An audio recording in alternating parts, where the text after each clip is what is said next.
ఇప్పుడు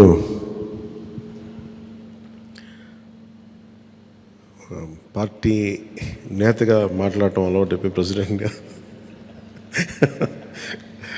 మన శాసనసభ పక్ష నాయకుడిగా మాట్లాడాలంటే కొత్తగా ఉంది. ఇప్పుడు గొడవలు పెట్టుకోవడం, మాట్లాడటం, సమస్యలు తీసుకురావడం. బట్ మీ అందరికీ అపూర్వమైన మెజారిటీలతోటి ఘన విజయం సాధించిన మీ అందరికీ, ప్రతి ఒక్కరికి పేరు పేరున నా హృదయపూర్వక అభినందనలు, ధన్యవాదాలు. ఈ సందర్భంలో I want to share few things. చాలా ఒంటరి ప్రయాణం చేశాం. జాతీయ స్థాయి నాయకులు కూడా ఢిల్లీలో వాళ్ళు అడుగుతుంది ఏంటంటే, నువ్వు ఎలా పార్టీ నడిపావు? పార్టీ నడపడం మాకు తెలుసు కదా, అధికారం ఒక గుర్తింపు ఉన్న జాతీయ స్థాయి పార్టీలో ఉండి అసలు అధికారం లేకపోతే ఎంత కష్టమో మాకు తెలుసు. అలాంటిది మీరు not even recognised party, just registered party, మీరు ఎలా సస్టైన్ చేశారు ఇంతకాలం? వాళ్ళకి నేను ఒకటే చెప్పాను, మేమంటే ప్రేమించే జన సైనికులు, వీర మహిళలు, జనసేన మద్దతుదారులు, వారి వల్ల మేము బలంగా నిలబడగలిగాం.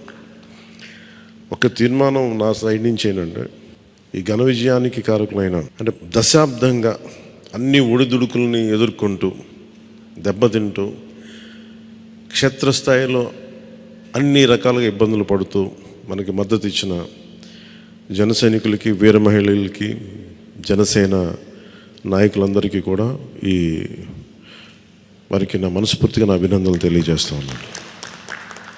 మీరు లేకపోతే ఈ రోజున ఈ విజయం ఉండేది కాదు. అలాగే ఈ విజయం అసలు మనం చేసిన పోరాటానికి ముగ్ధులై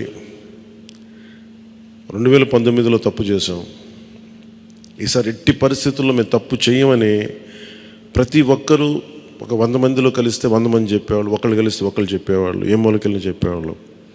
ఈ రోజున మనందరికీ కూడా ఇంత భారీ మెజారిటీలు వచ్చినాయి అంటే, మనల్ని నమ్మిన ప్రజలందరికీ హృదయపూర్వకంగా మన ఈ మీటింగ్ తరపు నుంచి నేను వారికి నా కృతజ్ఞతలు, అభినందనలు తెలియజేస్తున్నాను.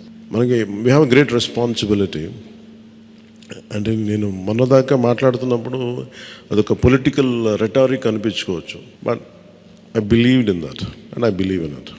అంటే we have to bring back accountability and politics. జవాబుదారీతనం తిరిగి రాజకీయాల్లోకి తీసుకురావాలి. గొడవ పెట్టుకునేటప్పుడు, అంటే మనోహర్ గారు మేము చాలాసార్లు మాట్లాడుకున్నప్పుడు, cooperation and confrontation is a part of democracy. సహకారం, సంఘర్షణ, ఎప్పుడు సహకరించాలి, ఎప్పుడు సంఘర్షించాలి అనేది అది ఆ సమస్యలను బట్టి వాటిని బట్టి. అంతేగాని ప్రతిసారి పోయినసారి ప్రభుత్వానికి కూడా చెప్పాను, మేము చాలా కన్స్ట్రక్టివ్గా ఉంటామని చెప్పి వాళ్ళకి అర్థం చేసుకోలేదు నా మాట, నా డెమోక్రటిక్ స్పిరిట్ని వాళ్ళు అర్థం చేసుకోలేదు ఆ రోజున. అలాగే ఇది కక్ష సాధింపులకి సమయం కాదు. ఇది ఇంత ఘన విజయం ప్రజల నిర్మాణానికి, లేదంటే వారికి అభివృద్ధికి, వారి అభ్యున్నతికి తప్ప ఇది ఒక వెండెట్ట గేమ్ కానీ, లేదంటే పగా ప్రతీకారాలు తీర్చుకోవడానికి గతంలో ఇలా చేశారు కదా మనం ఇలా చేయాలి, అలాంటి ఆలోచన ధోరణిని దయచేసి మనందరం దాన్ని ఎంకరేజ్ చేయకండి దయచేసి దాన్ని. అలాగే చాలా చాలా క్షేత్రస్థాయిలో ప్రతి ఒక్కరూ అందుబాటులో ఉన్నాం, నాతో సహా. ఈరోజున జాతీయ స్థాయిలో మరి మనం సాధించిన, ఒకసారి మనం సాధించిన విజయాలు కూడా చెప్పుకోవాలి. చాలామంది పొలిటికల్ పార్టీ ప్రారంభించారు, మూసేశారు భారతదేశం మొత్తం మీద.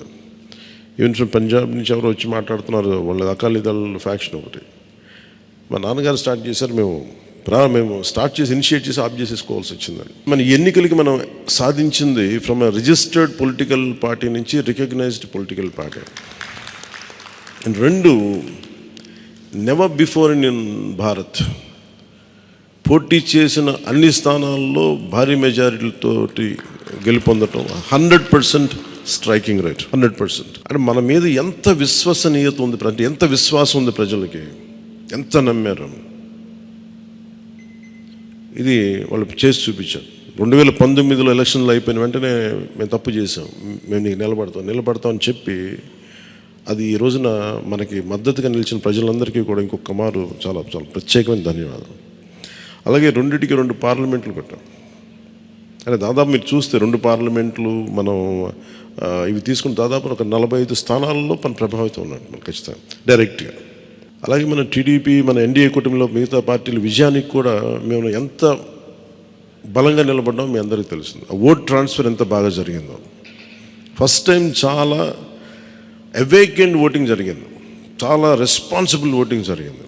వీళ్ళందరూ న్యూ జనరేషన్. అసలు యువత ఎంత నమ్మారంటే అర్ధరాత్రి వాళ్ళకి 12 అయినా కానీ 11 అయినా కానీ ఆ ఎండలో మండుటెండలో నిలబడి మధ్యాహ్నం నుంచి వాళ్ళ క్యూలు వాళ్ళకి వంతు వచ్చే వరకు అలా నిలబడి మరి ఓట్లు వేశారు. అంటే ఇవన్నీ చాలా చాలా బాధ్యతనిచ్చాయి. అలాగే ఈరోజు మనం మాట్లాడుకున్నప్పుడు కూడా రేపు మన పవర్ షేరింగ్ ఏంటి ఇవన్నీ కూడా మీకు తెలియజేస్తాను. ఇది మన ప్రతి ఒక్కరికి నా ఉద్దేశం మనందరం అందుబాటులో ఉండాలి. అది మీరు మనందరం కలిపి ఒక సమిష్టిగా ఒక నిర్ణయం తీసుకుందాం, ఒక కమిటీగా ఏర్పడి ఎన్ని రోజుల్లో మనం నియోజకవర్గంలో అందుబాటులో ఉండాలి. అలాగే ప్రభుత్వానికి సంబంధించి సమస్యలకు సంబంధించి ప్రజలకి ఎంతంత ఏ అవసరాలు ఉంటే మనం ఎలా అనుసంధానం చేసుకోవాలి మిగతా మన ఎన్డీఏ పార్ట్నర్స్ తోటి. అలాగే కేంద్రంలో ఇప్పుడు మనకి చాలా చోట్ల మన నియోజకవర్గాల్లో బ్రిడ్జ్ ఒక్కోసారి ఓవర్ బ్రిడ్జెస్ కానీ ఇవన్నీ కేంద్ర పరిధిలో ఉంటాయి. అవన్నీ మీరు చేయాల్సింది అంటే మన నియోజకవర్గపు సమస్యలు ప్రాధాన్యత అంటే యాజ్ పర్ ప్లీజ్ ప్రయారిటైజ్ చేసి మనం కొన్ని కేంద్రం ద్వారా జరిపించాల్సినవి ఉంటే అది చేద్దాం. అలాగే ఇది మనం దేనికోసమైతే నిలబడ్డామో మాట ఇచ్చామో వాటికి నిలబడతాం. అలాగే పాలకొండకి మనం వెళ్ళినప్పుడు అక్కడ ఏనుగులు వచ్చి పంట పొలాలు ధ్వంసం చేస్తాయి. ప్రతి చిన్న చిన్న సమస్య. అలాగే irrigation projects, minor irrigation projects వీటికి చాలా తక్కువ నిధులతోటి 20-25 కోట్లతో అయిపోయే పనులు చాలా ఉన్నాయి. అండ్ మేజర్గా మన ఎలక్షన్స్లో మనం చెప్పింది విద్య, వైద్యం, ఉపాధి, సాగునీరు, తాగునీరు అండ్ లా అండ్ ఆర్డర్. ప్రజల మాన ప్రాణ ఆస్తుల సంరక్షణకి మనం చాలా చాలా జవాబుదారీతనంగా ఉండాలి. అలాగే మనకి ఇచ్చింది ఇది ఎందుకంటే నెక్స్ట్ జనరేషన్ వచ్చింది, అది మనందరం అర్థం చేసుకోవాలి. పాత తరం రాజకీయాల్లాగా కూర్చోబెట్టి మనం పవర్ని ఎక్సర్సైజ్ చేస్తామంటే కుదరదు. ఎందుకంటే ప్రజలు ఎంత మద్దతుగా నిలబడ్డారో వాళ్ళు అంతే బలంతో మనం నిలదీయగలరు. అది మనం దయచేసి మర్చిపోతుంది. నాతో సహా నేను మర్చిపోదాన్ని. అందుకని లెటర్స్ బి వాళ్ళు ఒకసారి కోపంతో ఒక మాట మాట్లాడినా అసహనంతో అది మనం భరించాలి తప్ప.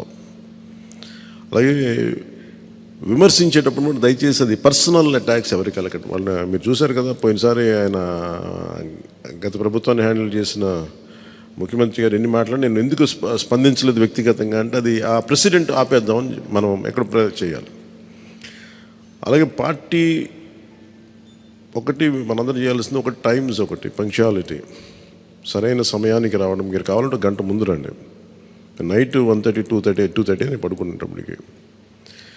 ఎందుకంటే ఇది మనం 5 సంవత్సరాల కాలాన్ని ఎంత సద్వినియోగం చేసుకోగలం దాని మీద ఆధారపడి ఉంటుంది భవిష్యత్తు. దయచేసి మనందరం నియమావళిని పాటిద్దాం. కొంత మనలో కూడా మనం వన్స్ ఇన్ ఎ వైల్ మనందరం కూర్చొని మేబీ ఓవర్ లంచ్, ఒక ఈవినింగ్ ఒక చాయ్ పే చర్చ లాగా ఏమేం చేయాలి. అలాగే మనం కూడా కొంత కలుపుగోలుతనం చూపించాలి మిగతా పార్టీలు, మన ఎన్డీఏ కానీ బీజేపీ, మన ఎన్డీఏ పార్ట్నర్స్ అందరికీ కూడా. అంటే మనం ప్రత్యేకించి మనం ఎక్స్క్లూజివ్గా ఉండకుండా అందరితో మమేకం అవ్వాలి. At the same time not losing our identity. అందుకని ఇవన్నీ దృష్టిలో పెట్టుకొని ఇప్పుడు మనం ఢిల్లీలో మనం చేసినట్టుగా మన ప్రధానమంత్రి గారి పేరుని నన్ను కూడా ప్రతిపాదించినట్టుగా ఈ రోజున రాష్ట్ర ఎన్డీఏ నాయకులు మనం ఎన్నుకోవాలి. మీ అందరికీ ఇంకొక మారు ధన్యవాదాలు తెలుపుకుంటాం. Thank you. జై హింద్.